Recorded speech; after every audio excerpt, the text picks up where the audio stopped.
Okay, so thank you very much, Annalisa, for the introduction.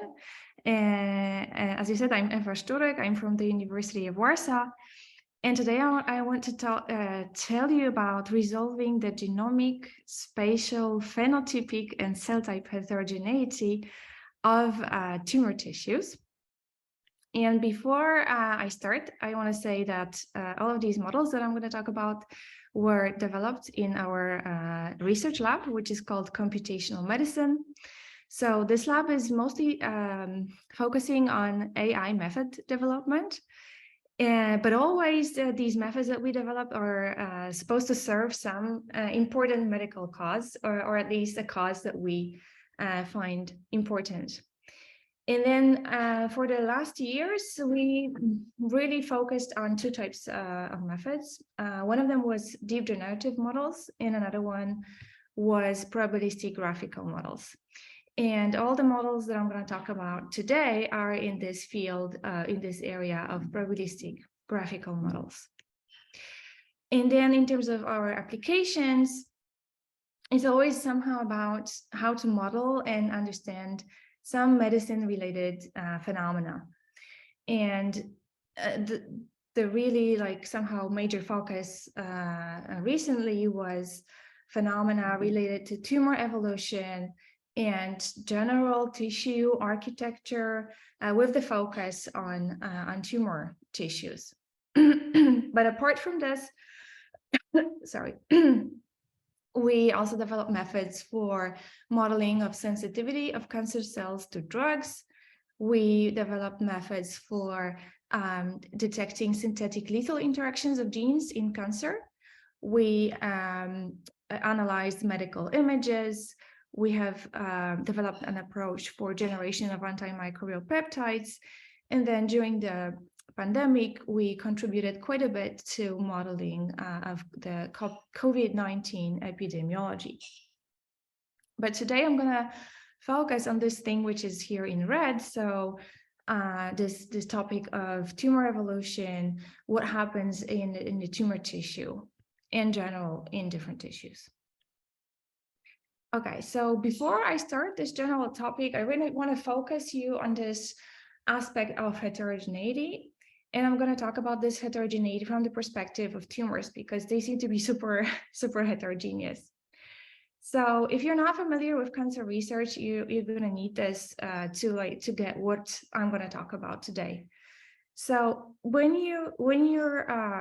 there is a cancer patient and we take a tumor sample out of the organ that is affected by cancer, it's not that when we take this bunch of cells, they're not going to be all the same. They're actually very, very heterogeneous in terms of their types, their genotypes, and their spatial organization. And it's known that this tumor heterogeneity is super important. So it is the key aspect of how tumors are organized. It is known to correlate negatively with patient survival, and it impacts the response of patients to treatment. So it's really important to understand this heterogeneity.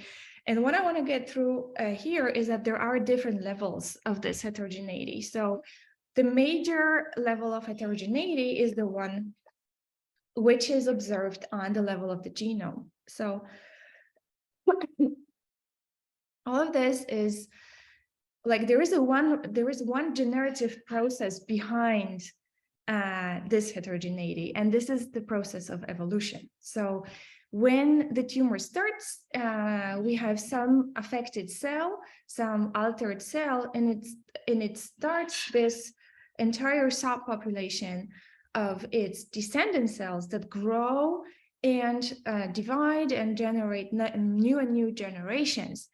And across time of this tumor development, which is tens of years usually, different cells inside of this growing population acquire different genomic changes. And so, you can have, across time, you can have different cells that acquire a new genomic change, and then they become founders of a specific clone, what we call clone in this tumor. So a clone here detected by different colors you can think of it as a subpopulation of the tumor that has a specific genotype, so a set of mutations, which is different from another clone in that tumor population.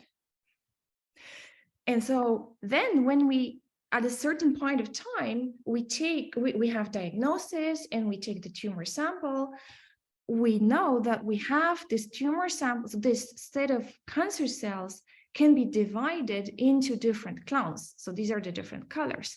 But we also know that they have to be somehow organized spatially, because it's quite likely that, when the different mutations occur in cells, for cells that are located somewhere, then this entire process drives their localization as well. Moreover, these different cells can also differ by what they're doing. So they are phenotype, which can be measured by gene expression. So these emoticons that you see here, they correspond to the fact that maybe one clone that we are seeing has like this aggressive phenotype. So maybe it wants to metastasize. Another one maybe has access to a lot of resources. So it's like thriving there in the localization where it is, and maybe another one is has lack of nutrition, is maybe necrotic and suffering. So on top of this, it's not only, of course, specific, for cancer, it's not only about the cancer cells and their clones and their phenotypes and so on. You also have a bunch of all other types of cells. And generally for tissues, you have different types of cells. So here using these funny shapes, I'm showing specifically for tumor that apart from the clones, we have other cell types like different immune types of cells, which interact with the tumor, and they are also localized differently, and they interact with themselves. And it's interesting to figure out what is the composition of that bunch of different cell types and what they are doing. So generally, we have genomic heterogeneity, which corresponds to genotypes of cancer clones for tumors. We have spatial heterogeneity, which is arrangement of the clones in the tumor tissue space. We have phenotypic heterogeneity that corresponds to different expression profiles of the clones. And then we have cell type heterogeneity, which is for tumors, the surrounding cell types and their localization. But if you don't deal with tumors, you also have, this cell type heterogeneity, which can also be spatial because different cell types can be different places, and it can be phenotypic because it can have different expressions. Different cell types can have different expression profiles. Okay, so we decided we want to, learn about these different levels of heterogeneity, but we really wanted to do this in high resolution. So what do I mean by this? So in literature, you had plenty of studies where people were taking bulk samples, regional samples of different tissues, including tumor tissues, and they were studying their clonal composition, their pathway signatures and things like this. And so they, on some level, they were studying all these different levels of heterogeneity, but we really wanted to do this on the level of single cells, or at least close to single cell resolution. So these are the approaches. So we made, contributions to resolving these different types of heterogeneity. And some of our models actually combine different aspects of it. And I'm going to talk about them today, focusing mostly on this work. So cell type and spatial heterogeneity. But first, I'm going to talk very briefly about,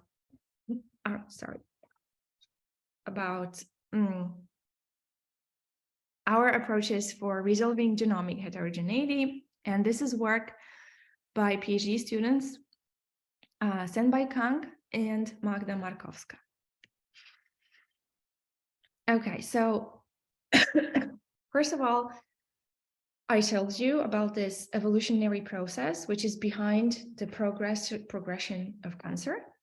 And if you think about how evolution was studying traditionally for many, many years, it was the evolution of species that we have on Earth, developed on Earth.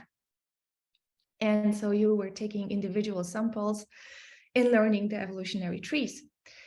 And now it is, if you have single cell DNA sequencing of tumor cells, this is great because you can treat each individual tumor cell as like one individual genome and try to apply, you can try to apply these methodologies for resolving tumor evolution, because the single tumor cell is an ideal sample for that from which you can learn about the tumor evolution. And now what you need to know is that there are two types of single cell DNA sequencing data. So the first one is characterized by high coverage, but it also has enormously high variance. So what you can learn from this type of data is you can get some signal for single nucleotide variants, but because of this high variance, it's really hard to tell about copy number.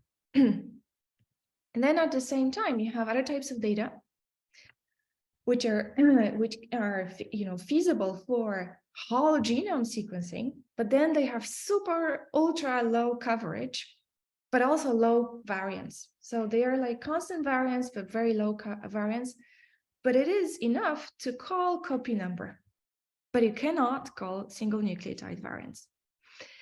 What is common for these two types of data is that they have loads of errors, like they have lots of problems associated with them.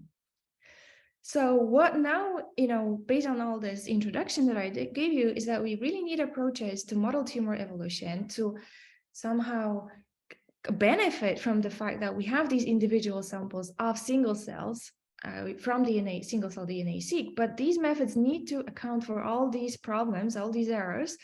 We need to infer evolution, and because we will use raw single cell DNA-seq data to account for errors, these methods should call SNVs and CNAs at the same time. So that's what we went on developing.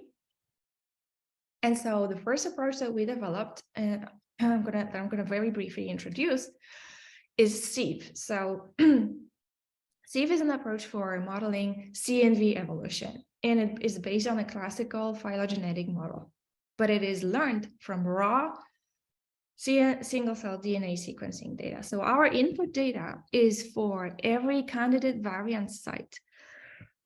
The total depth that we see on each of these sites in every cell, and also the count of reads for every possible alternative nucleotide. So it's very detailed modeling of every possible signal that we have in the raw data. And then we proposed a probabilistic model, which has a lot of variables. I'm not going to go into details of this, but what I want to tell you about this model is that it has variables that can be divided into two parts. One of them corresponds to the standard statistical phylogenetics model. It has, for example, a variable that corresponds to the tree, which is a binary tree, a tree that graphically represents the evolution, and it has as leaves the single cells. And this model is based on continuous time Markov chain, and it is equipped with a substitution rate matrix Q, and it has a bunch of other parameters that correspond to branch lengths and so rates and so on. And then, classically, that model just is based on an alignment, but we have no clue of what the real alignment of our sequences is, because we have all we have is this read count data. So there is another part of the model that corresponds to a very detailed model of the raw sequencing data that accounts for all the errors like allelic dropout and things like this that can happen for single cell DNA sequencing data. It also had, the substitution rate matrix is quite specific. It corresponds not to rates of mutations between nucleotides, but to rates of evolutionary events like acquisition of a mutation, acquisition of a next mutation, and it has assigned rates to them. And now when we apply this model and we perform MCMC inference, we can learn this evolutionary tree. which has very specific root that is specific for cancer. It has the cells as leaves, as I said, and we can assign events to the branches of the tree that correspond to these, gains or losses or mutations and things like this. And then the model also performs variant calling. So for every cell, at every site, it tells you the genotype. It tells you whether there is a mutation, or is it a double mutation or a single mutation. So if you want to read more about the details of our results, how the model performs, please look into our publication. Sorry. Well, then we proposed another model, which is for this totally different type of data. This data that we analyze is called DLP plus or ACT. And this is this data which is sequencing whole genomes and is very, very shallow.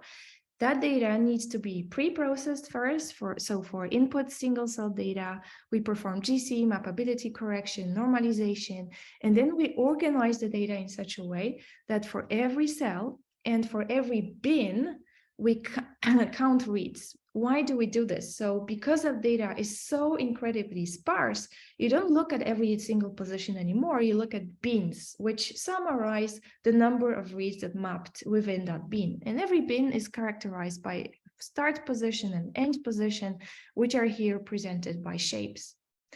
And what is what I want to say, so after this normalization, if this data was not as super noisy as it is, you should somehow, this data should somehow indicate the levels corresponding to the copy number in each bin, because the higher it is, generally you can think, the higher the copy number is. But if you just, round that data, you get a lot of false positives. So what is specific for our model is that apart from looking at this data, we also look at other representation of that data, which is corrected counts absolute differences. So at every, edge of every bin, we look at a difference of the counts in the adjacent bins, and we take the absolute value of them. So we essentially measure how much does the level of counts change when we cross the border between the bins. And then we also identify candidate breakpoint loci using some external method. We just specify where there could be potential breakpoints. So in which of these potential shapes, which of these positions could be a place where the copy number change occurs in cells, but we don't say in which cell. We just choose candidates like the candidate variant sites for the previous method. And then we again have a probabilistic Bayesian model, which now infers a tree, but it's a different tree. It's a tree where the nodes correspond to the copy number events. So a copy number event is defined by a start position and an end position. So one start edge of one bin and then another end of another bin, where between those a copy number event occurs, and the edges correspond to like relation in time. So one copy number event happened after the other. And now if you assign cells to this tree, you can connect the data that we are seeing in terms of these absolute differences on positions to the likelihood of the model. So the model will say where the breakpoints are in the cells, and we compute the likelihood by having an assumption that if there is no breakpoint, there shouldn't be any visible difference of the counts of reads between the bins. And when there is a breakpoint, we should see a substantial shift from zero on these differences. So we should, when there is a breakpoint, there is a difference, essentially. That's what our model is saying, and that's how we compute the model likelihood. So again, we use MCMC inference, and our result is an inferred tree, which tells you the order of the copy number events, and then the cells are assigned to the nodes of that tree. So it gives you essentially the grouping of cells into clones. We call the final breakpoint, so where the copy number changes in every cell, and for every bin we specify the copy number in every cell. Okay, great. So Again, details, please look into the publication. So that was about our contribution to modeling genomic heterogeneity. And now I want to switch the topic and I want to tell you a bit more specific about one particular project, which is devoted to cell type and spatial heterogeneity. And the first author of that work is PhD student Agnieszka Geras. Sorry. Okay, so in this project, we want to detect where cell types are in tissue space. And to some extent, this has been done for many years by looking at H&E images. So these are two examples of these H&E images, histopathological images. One is an image of the mouse brain, sagittal section, and another one is an image of a sample of a human prostate. And now if you would zoom in and you would be a pathologist, you could actually, even now looking at this part, for example, you can tell there are differences in cell shapes, and you can potentially detect there are some different regions in this tissue. And to some limited extent, you could potentially distinguish by eye different cell types. In this sample, pathologists could tell us that roughly in this region, there is ongoing inflammation, because the pathologist was able to identify that there is a bunch, that there's an agglomeration of cell types, some immune cells here.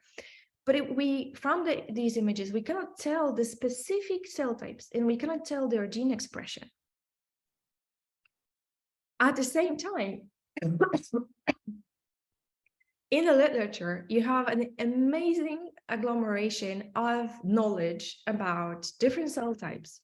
And in particular, people are very busy identifying marker genes for different cell types. So there is an abundance of this type of prior knowledge, which essentially tells you what to look for if you want to identify specific mechanism that is going on, or you essentially, if somebody tells you, oh, there is a bunch of immune cells here, what are the immune cell types, and you can identify their marker genes. So this tells you what you want to look for. So we decided to use that prior knowledge together with this very rough analysis of H&E images, which can tell you what is your annotated region of interest. Also, for specific spots in that image, it can tell you what is the number of cells that we are looking at within that spot. So these are like rough data that you can get from H&E images. And we decided to combine this with very, very specific data, with very detailed molecular data, which comes from the technology, which is called spatial transcriptomics. So if you're not familiar with spatial transcriptomics, this is a technology which allows you to take a piece of a tissue which is intact. It's not like, disaggregated tissue.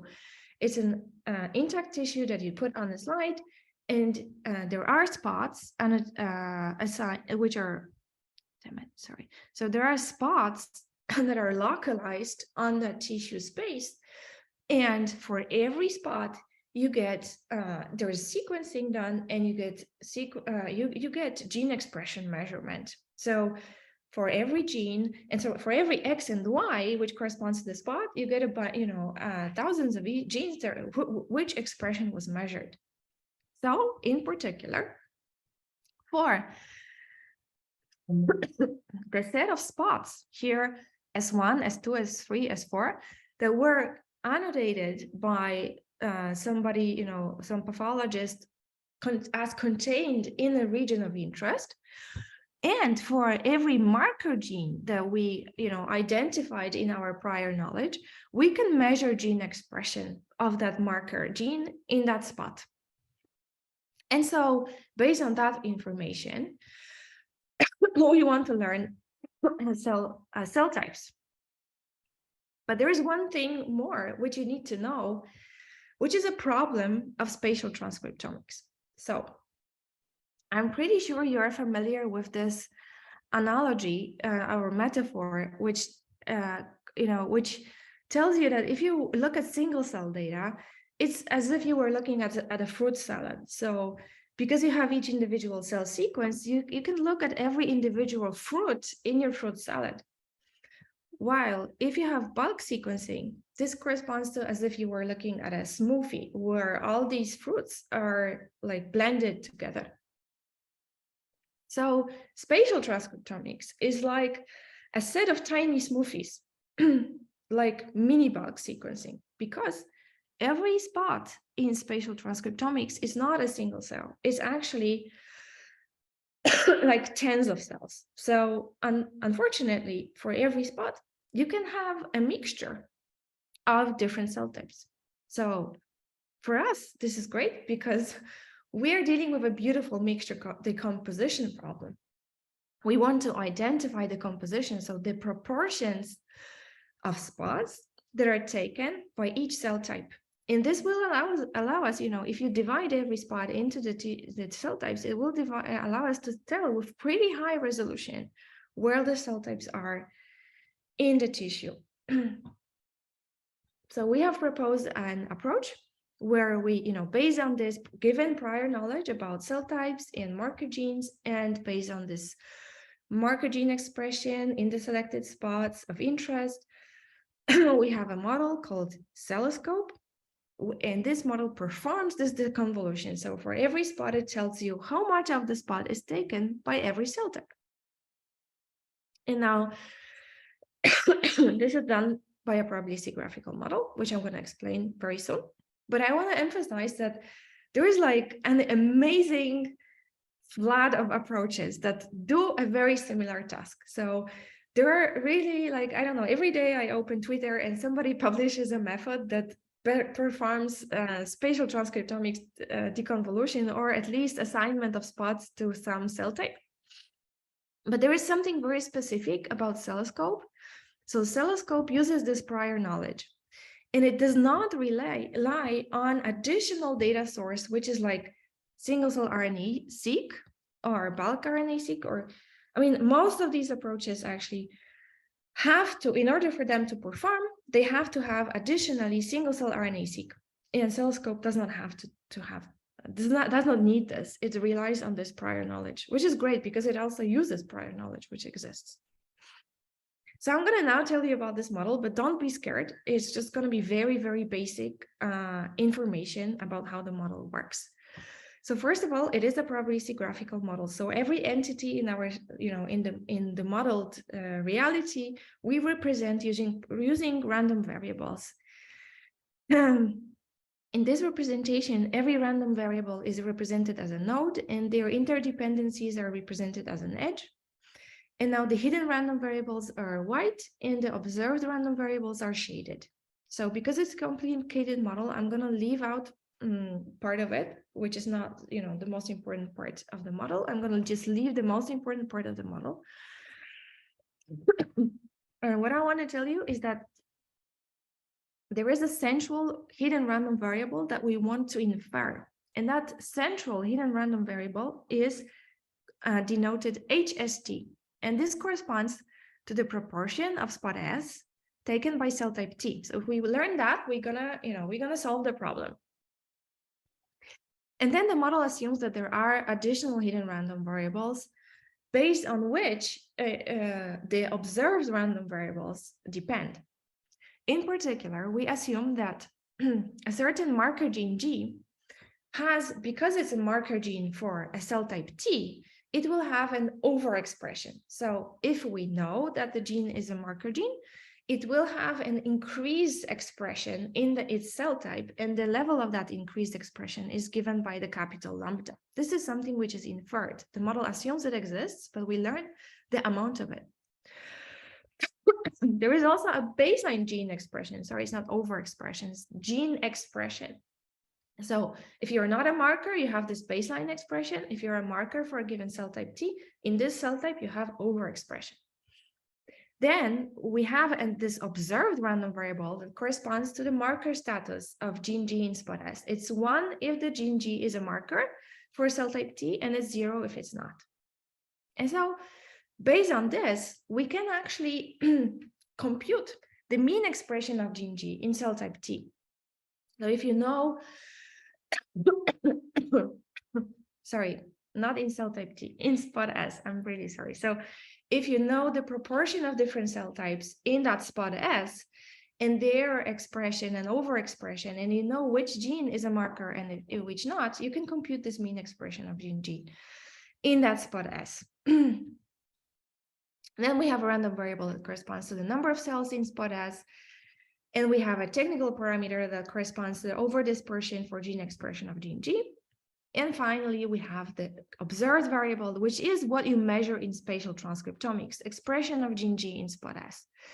And then we have one central equation that connects all these variables that you see. And in this way, it connects the central, important random variable that we want to infer to our observed data. This is our prior knowledge, and this is our observed data, the measurement. So we say that the measurement, so the amount of gene expression of gene G in spot S, is negative binomial distribution with this technical parameter PG. But here we have what is our mean for that distribution. And that mean depends, of course, on the mean expression of gene G in spot S. And it also depends on the number of cells in that spot. It will be higher the more cells we will have. So that's it about the model. I just want to mention that we have Metropolis Hastings, so MCMC procedure, Metropolis Hastings within GIPS for parameter inference. And now I want to show you how the model works on simulated data. So we made quite extensive simulation study.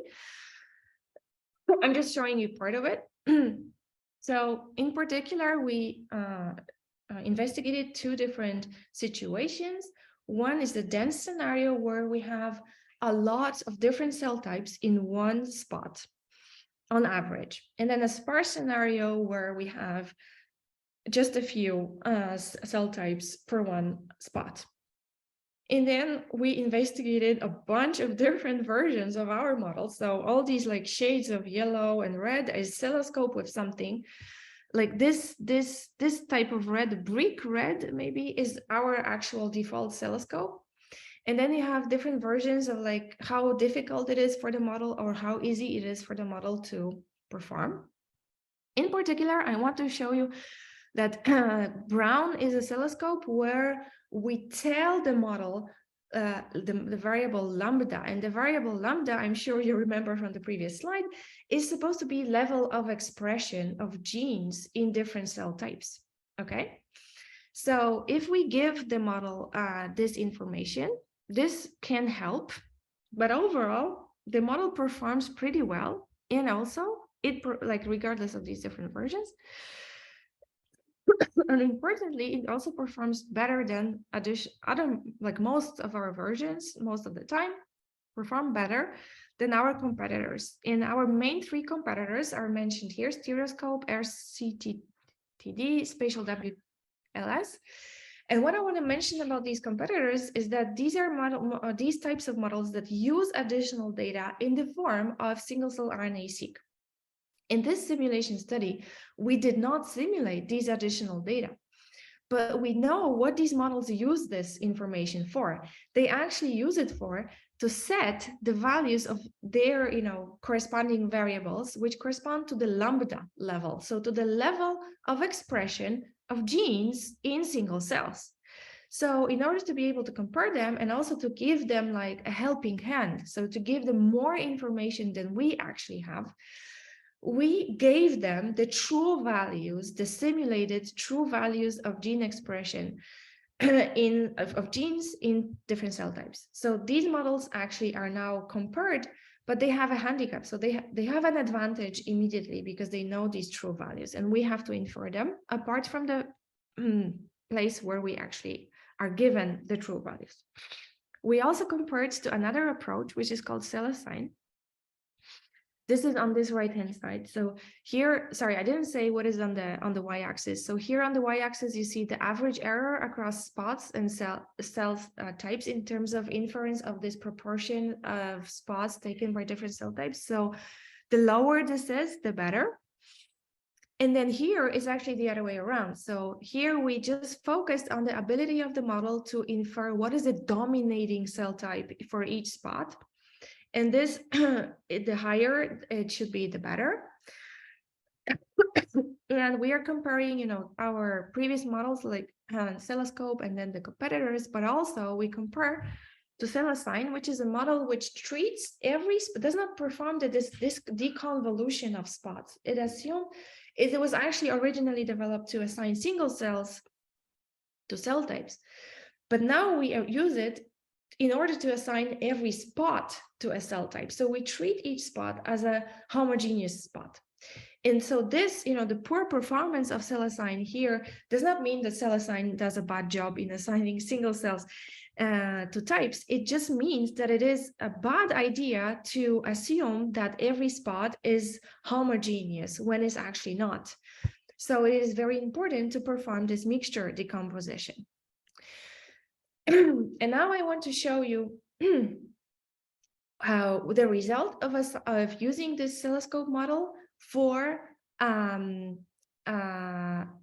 real data. So first we applied it to a data that actually everybody applies their methods to, which is mouse brain spatial transcriptomics data. So again, we are looking exactly at H&E image for that data.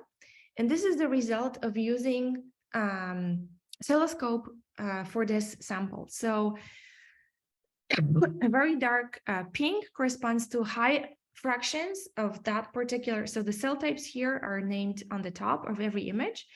And the color scale corresponds to how much of that cell type we have detected for every spot on in the spatial transcriptomics experiment.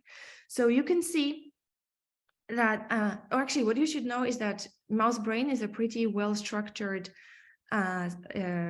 tissue, and you're actually expecting different cell types in different places. So for example, here we have pretty nicely recovered that in this area there are gluta something cells. But we also managed to identify such cell types which should be and are expected to be essentially everywhere. So they should be everywhere, but in low amounts. And that's exactly what we were able to identify.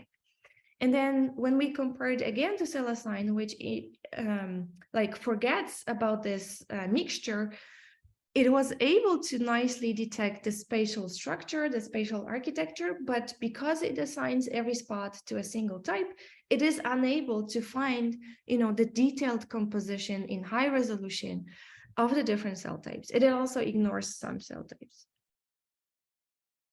Okay, so another example is we analyzed human prostate tissue, and specifically, we analyzed this region only where the pathologist has annotated that there was an inflammation. We actually knew that somewhere else in that prostate tissue there is cancer. So this inflammation could have been due to an ongoing tumor genetic initiation of cancer in that area, but also could have just been due to some infection, because this was analysis of entire prostate resection. So we were interested in detecting cell types and telling what the possible reason for that inflammation was. And so we worked together with an immunologist who told us the prior knowledge of what are the cell types that we're supposed to look for. And we applied oscilloscope, and we found this, different compositions of immune cells. And again, colors tell you where these cell types are located. And the immunologist was able, looking at the composition of the cell types, was able to actually tell that it's not a tumor ongoing process, but rather urinary infection.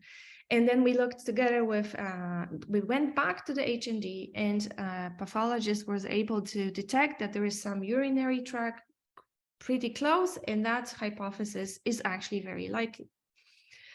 Again, we applied Celestine, and here Celestine failed to find any visual, structure and again was not able to find like detailed composition of this cell type in that tissue. Okay, so with this I want to like finish because I think sorry, I want to finish about that project, so Celloscope, and I will tell you very, very briefly about the final project that I wanted to talk about today. I'm sorry, I'm a little bit ill today. Sorry for my voice. So the final project that I want to talk about is about resolving genomic, spatial, and phenotypic heterogeneity of tumors. And this is led by Shadi Darvish Shafigi, which is also a PhD student in my lab. So this project is specifically devoted for tumor tissues. And here we exactly want to understand several levels of tumor heterogeneity at the same time. So we wanted to identify what are the genomic, different clones of cancer, their genotypes. We want to learn their spatial arrangement of clones, and we want to learn their phenotypes. So what are their gene expression profiles, okay? And this is actually something very difficult to do because there's no direct measurement that measures DNA and RNA of cancer cells in space, okay? So quite similarly, this project is actually, in terms of formulation, mathematical formulation, is quite similar to this project where we were looking for cell types in space. We, again, in order to answer this question, we need to integrate the data and smartly search for clues in this data. So the data that we have combined is bulk DNA sequencing, because this one can tell us about the clones and their genotypes. There are existing methods which take bulk DNA sequencing and perform their deconvolution into clones and sequence genotypes. HNDE images, again, only for annotating region where cancer is and counting cells, and spatial transcriptomics. And spatial transcriptomics is RNA sequencing, right? And we want to look where clones are. So that means we need to look for signal of mutations in spatial transcriptomics data. And this is done using this Tumoroscope model. It's again a probabilistic graphical model. So our observed variables correspond here to this different types of data that we are integrating. So we have data for every variant site I, for example, and clone K. We have a specification where in that clone there is a mutation of this variant. This is actual genotype. We have frequencies of the clones. We have the observed counts of cells for every spot that are computed based on the H&E images. They are only taken as a prior for corrected number of cells that we are actually inferring. And then our observed data is a total number of reads that we observe in spatial transcriptomics in every spot for a position I, for a variant position I, and the alternative number of reads that we are observing on that position. And then the central, again, we have the central hidden random variable that we are inferring, which is the proportion of spot S taken by clone K. So now we are inferring how does the spot divide into the different clones. And we have to, again, combine all of this data in a principled way in the probabilistic model. And again, we use Metropolis Hastings within Gibbs for model inference. So there's plenty of results for that model in the preprint if you're interested, but I just want to show you because we got pretty intriguing results from that model.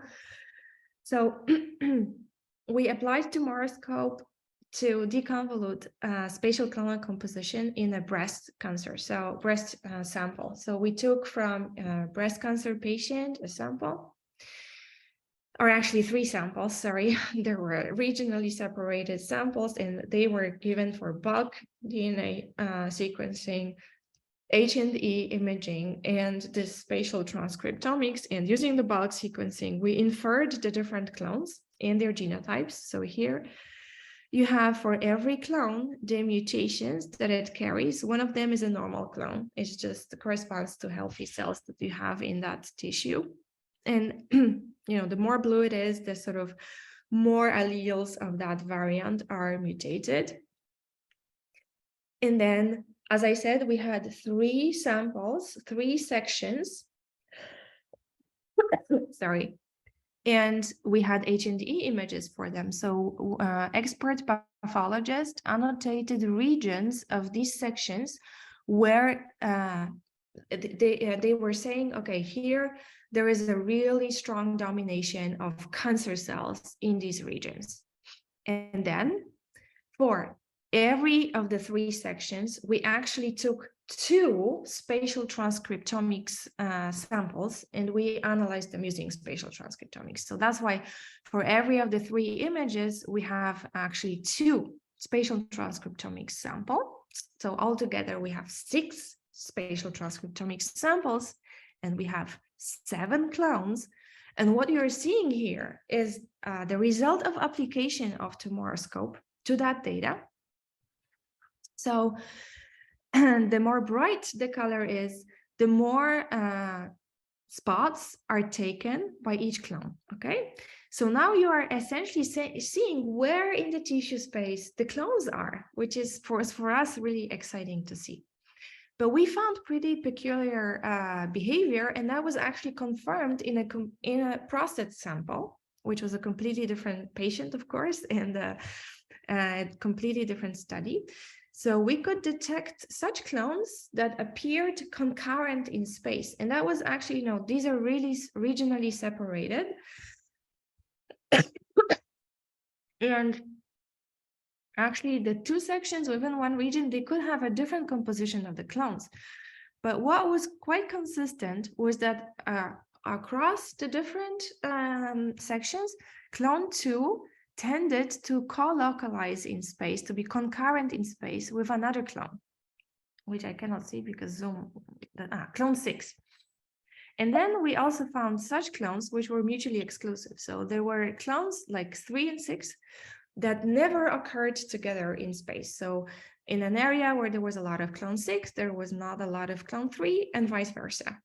And by the way, they tended to be far away phylogenetically, but also those that were concurrent were also not close phylogenetically. So the coexistence in space is not driven by the phenotypic similarity. That was something that we detected. It was rather gene expression, actually. Okay, so I showed you 4 hopefully exciting models that hopefully, I could convince you that, first of all, as being probabilistic models, they are actually a beautiful and principled approach for integration of multimodal data. So in particular, the last 2 approaches where we were integrating insights from different data, I hopefully showed you how you can, how much you can benefit from these probabilistic models when doing so. But also, all 3 of them were, or all 4 of these projects were intended for learning more about the different levels of heterogeneity. So hopefully they can be treated as a step forward in understanding the genomic heterogeneity, spatial heterogeneity, spatial and phenotypic heterogeneity. And then as a look forward in the future, what I would love to do is to have like many patients, right? So that would be fantastic if we had much more, for example, of spatial transcriptomics data. Like we have, DCGA, where there is a lot of bulk sequencing, but it would be fantastic to have a DCGA of spatial transcriptomics combined with DNA sequencing, for example. For us, that would be fantastic, because then we could see if these different levels of heterogeneity actually correlate with different clinical features. So with this, I want to thank you for listening. And I want to acknowledge my lab members, in particular, those people who I already mentioned who were the first authors on these papers. I want to acknowledge my collaborators. Thank you for listening, and thank you for my thanks. I want to thank my funding. So Thanks a lot. And if there are any questions, I'm happy to answer.